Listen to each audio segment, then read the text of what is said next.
नमस्कार. आता आपण पाहत आहोत गणेश पुराण क्रीडाखंड अध्याय 124.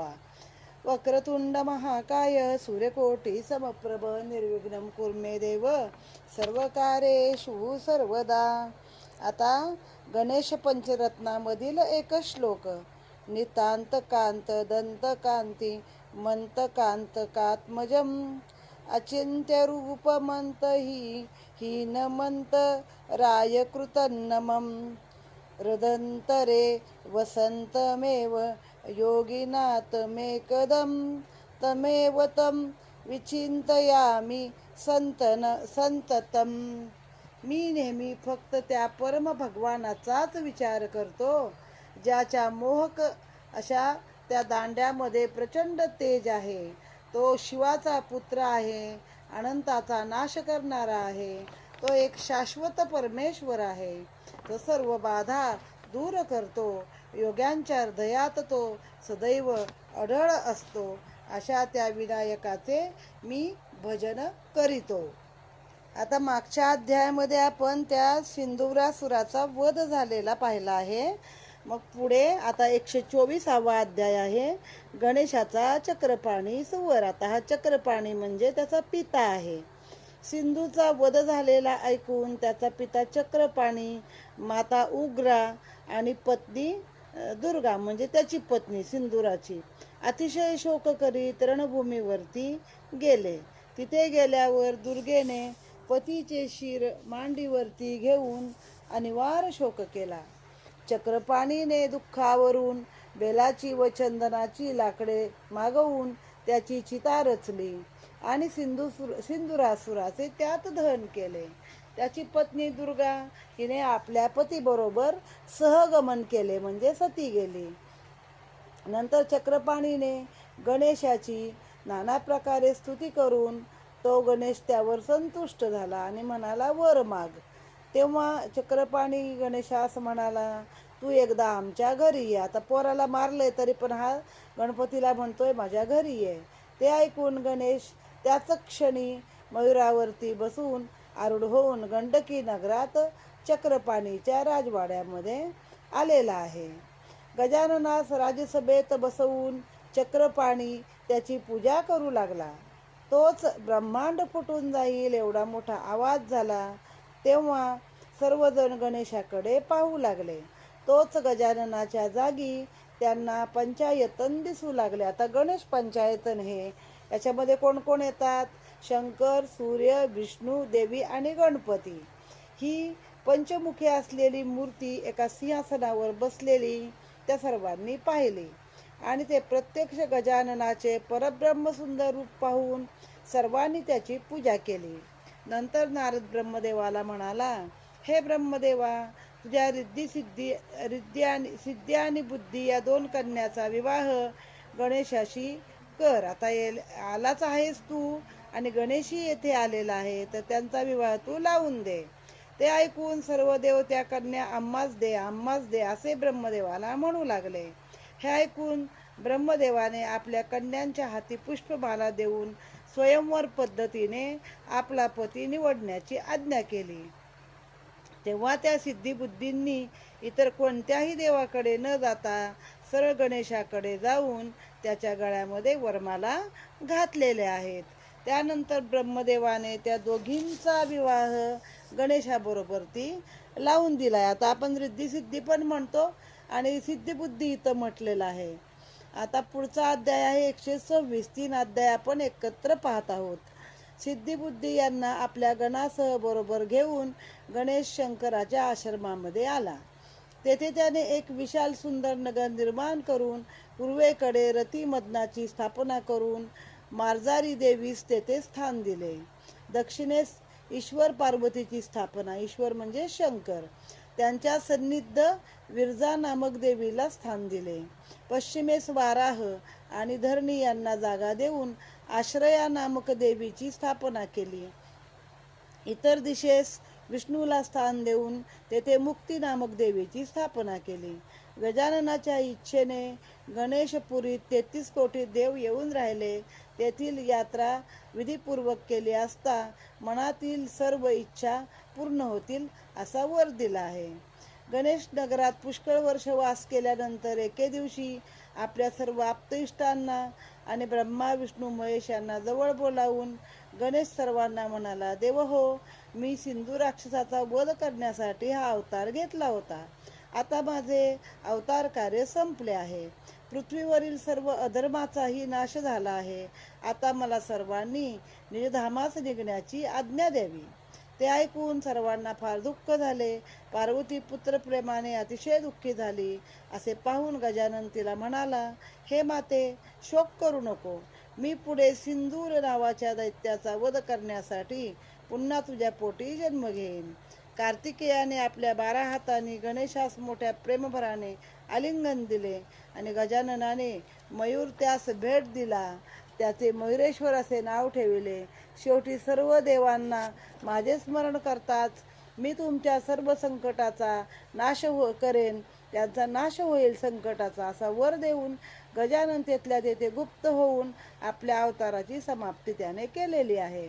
ब्रह्मदेव व्यासांना सांगतात, अशा रीतीने मी तुला मयुरेश्वराचे चरित्र सांगितले. हे चरित्र श्रवण करणाऱ्यांना आयुष्य, धनधान्य, कीर्ती प्राप्त होते आणि त्यांच्या सर्व इच्छा पूर्ण होतात. हे चरित्र श्रवण करणारा शूद्र जरी असला तरीही त्याचा उद्धार होतो.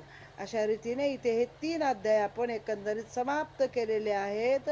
24, 25 आणि 26 अध्याय, 124, 125, 126 असे 3 अध्याय समाप्त केले. आता पुढचा इथे हे अध्याय समाप्त झाले. ओम गम गणपतये नमः. आता पुढील अध्याय 127 आहे, सिंधुरासुराचा जन्म. आता हे पुढे 3 अध्याय आपण एकत्रच पाहूया. 3-4 अध्याय, पुन्हा मध्ये अध्याय सांगायचा नाही आहे. आणि आपण आता सुरुवात करूया. श्री गणेशाय नमः. श्री गणेशाय नमः. व्यासांनी ब्रह्मदेवास विचारले, मयुरेश नाव धारण करून गजाननाने त्रेतायुगामध्ये जी लीला केली ती आपण मला सांगितली, पण द्वापार युगामध्ये त्यास गजानन नाव कसे पडले? म्हणजे एकदा विनायक नावाने अवतार घेतलेला आहे, मग तो मयुरेश्वर झाला आहे, आणि आता गजानन नाव कसं पडलं त्याचं सांगतायत. प्रत्येक युगामध्ये गणपतीने अवतार घेतलेला आहे. तसेच त्याला मूषक वाहन कसे काय मिळाले ते देखील मला सांगावे. ब्रह्मदेव सांगू लागले, पूर्वी एकदा ब्रह्मदेवाने सत्यलोकी निद्रिस्त असता भगवान शंकर त्यास भेटावयास आले. तेव्हा त्यांनी ब्रह्मदेवाला निद्रेतून जागे केले. तेव्हा त्या ब्रह्मदेवाने जांभई दिली. त्याबरोबर त्याच्या मुखातून एक सुंदर बालक निघून ते पृथ्वीवर पडले. नंतर शंकर तेथून निघून गेल्यावर ब्रह्मदेवाने त्या बालकास उचलून घेतले व तू कोण असा प्रश्न विचारला. त्यावर तो बालक म्हणाला, अहो तात, मी आपल्या जांभईपासून उत्पन्न झाल्याने मी तुमचाच पुत्र आहे. यापुढे मी काय करावे हे आपणच मला आता सांगावे. ब्रह्मदेवानी त्या बालकाला जवळ घेतले आणि म्हणाले, पुत्रा, या त्रैलोक्यात तू वाटेल तेथे संचार कर. तू ज्या कोणाला आलिंगन देशील तो तेथेच मरण पावेल. तुला कोणापासूनही भय नाही. तुझ्या शरीराचा हा तांबडा वर्ण आहे म्हणून तुला सिंदूर असे नाव देतो. मग त्यानं कुठली तपश्चर्या केली नाही, कुठला वर मागितला नाही, तर ब्रह्मदेवानी स्वतःच आपल्या हातानेच संकट निर्माण करून घेतलंय की तू जिथं कुठं कुणाला आलिंगन देशील ती व्यक्ती मरण पावल. हा वर ऐकून सिंदूर ब्रह्मदेवास म्हणाला, तुम्ही तो वर मला दिलात त्याचा अनुभव घेण्यास आता मी तुम्हालाच आलिंगन देतो. ते ऐकून ब्रह्मदेव म्हणाले, अरे माझ्या वराने तू एवढ्यातच उन्मत्त झालास म्हणून तू राक्षस हो. लवकरच गजानन तुझा प्राण घेईल. असे बोलून ब्रह्मदेव त्याच्या भीतीने पळू लागला. पण त्याला वर द्यायच्या आधीच विचार कर ना बाबा, आपण काय सांगतोय ते. मग आता आली पळायची पाळी. ब्रह्मदेव सत्यलोकातून पळत पळत वैकुंठ लोकी विष्णूकडे आले. त्याच्या पाठोपाठ सिंधूरही तेथे आला. त्या विष्णू त्यास म्हणाला, तुझ्याशी युद्ध करण्यास या जगात फक्त शंकरच योग्य आहे. तरी तू कैलासास जाऊन महापराक्रमी शंकराशी युद्ध कर. ते ऐकून सिंदूर विष्णू लोकाहून कैलासास आला. तेथे शंकर समाधी लावून बसले होते. त्यांच्या शेजारीच पार्वती होती. तिचे लावण्य पाहून तो दैत्य तिच्यावर लुब्ध झाला व तिला घेऊन पळू लागला. त्यावेळी पार्वती गजाननास ओरडून हाका मारू लागली. तोच गजानन ब्राह्मण रूप घेऊन आला. शंकराचा समाधीभंग होऊन ते पण तेथे आले. तेव्हा तो दैत्य शंकराला म्हणाला, या गोसावड्या, ही सुंदर स्त्री तुला शोभत नाही. त्या पार्वतीचं नशीबच असं आहे, तिला रावण उचलून नेतो, तिला अजून कोण राक्षस नेतो. मी सुंदर स्त्री पाहिजे, आम्हालाच पाहिजे हो, तुम्हाला काही ती शोभतच नाही, असं यांचं म्हणणं आहे.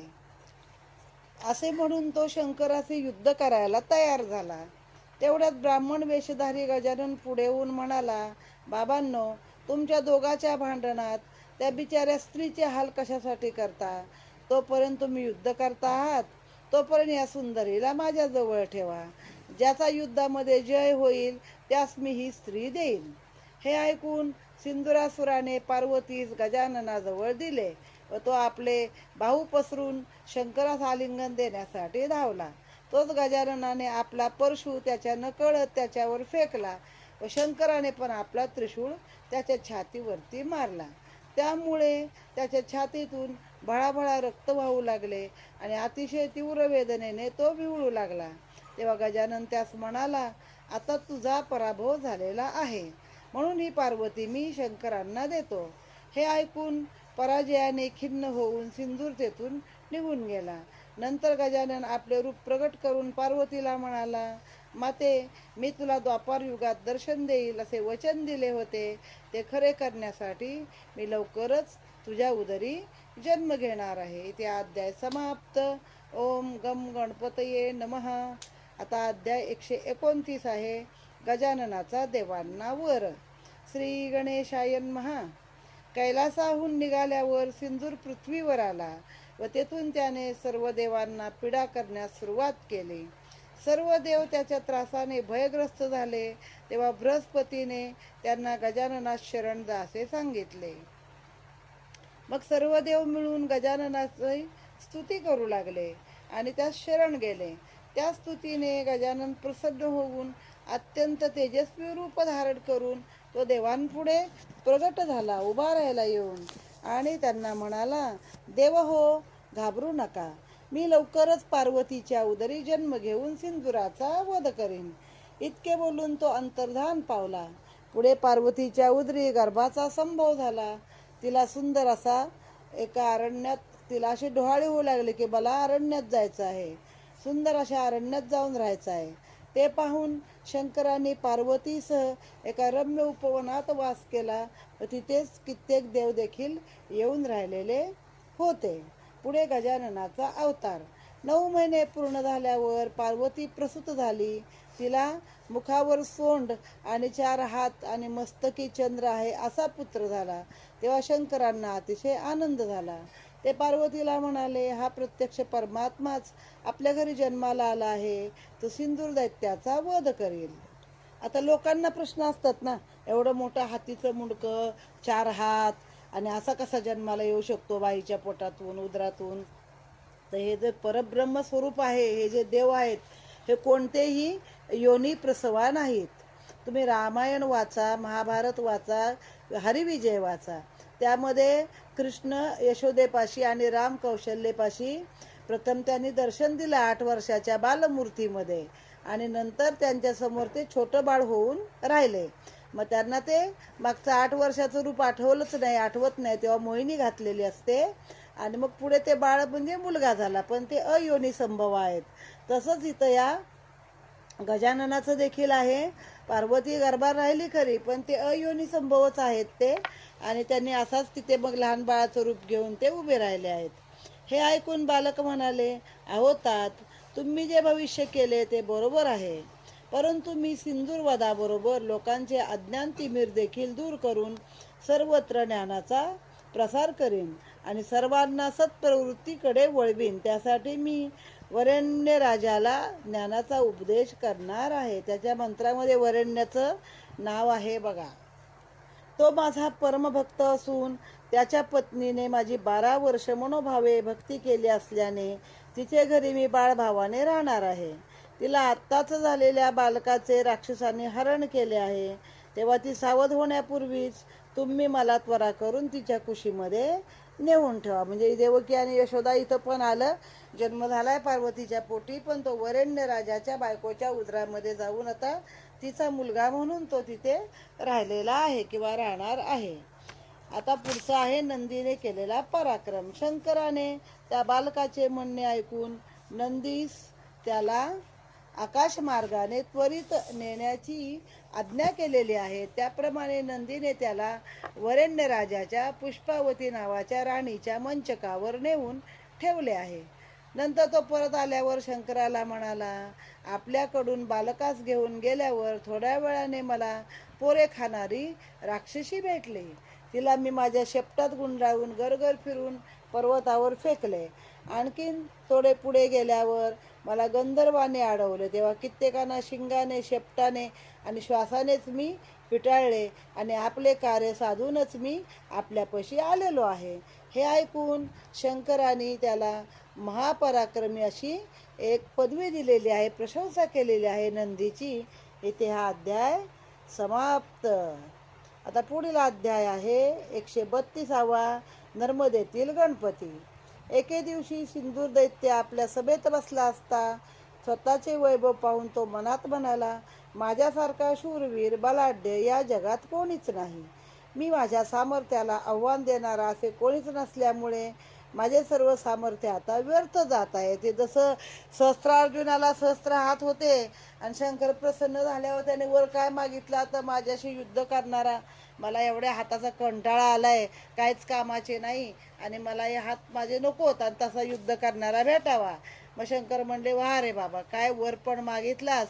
आणि मग परशुरामाने त्याचे सगळे हात छेदले आणि फक्त 2 हात ठेवलेले आहेत. तसं इथं त्याला पण आता प्रतिस्पर्धी पाय, माझं सामर्थ्य कसं व्यर्थ चाललंय, माझ्यात किती ताकद आहे हे झालं. इतक्यात वरून आकाशवाणी झाली, हे सिंधुरा, व्यर्थ अभिमान करू नकोस. तुझा प्रतिस्पर्धी पार्वतीचे उदरी जन्म घेऊन वाढत आहे, लवकरच तो तुझा वध करेल. ही आकाशवाणी ऐकून सिंदूर धावत जाऊन कैलासावर आला व त्याने ही आकाशवाणी ऐकून सिंदूर धावत जाऊन कैलासावर आला व त्याने सूतिकागृहात प्रवेश केला. तेव्हा त्याला एकही बालक आढळलेले नाही. तेव्हा तो पार्वतीस मारण्यास उद्युक्त झाला. म्हणजे बघा, पोर नाही मिळत आईलाच मारून टाकतो. आता ते ह्या कसा देवकीला मारायला कंस निघाला होता, तशीच ही परिस्थिती. तेव्हा तो पार्वतीस मारण्यास उद्युक्त झाला. तेव्हा एकाएकी गजानन प्रगट झाला. सिंधुराने पार्वतीला मारण्याचा विचार सोडून पार्वतीसह गजाननास समुद्रात बुडविण्यासाठी त्या दोघांना घेऊन निघाला. इतक्यात गजाननाने आपला देह वाढविला, एवढा मोठा केला.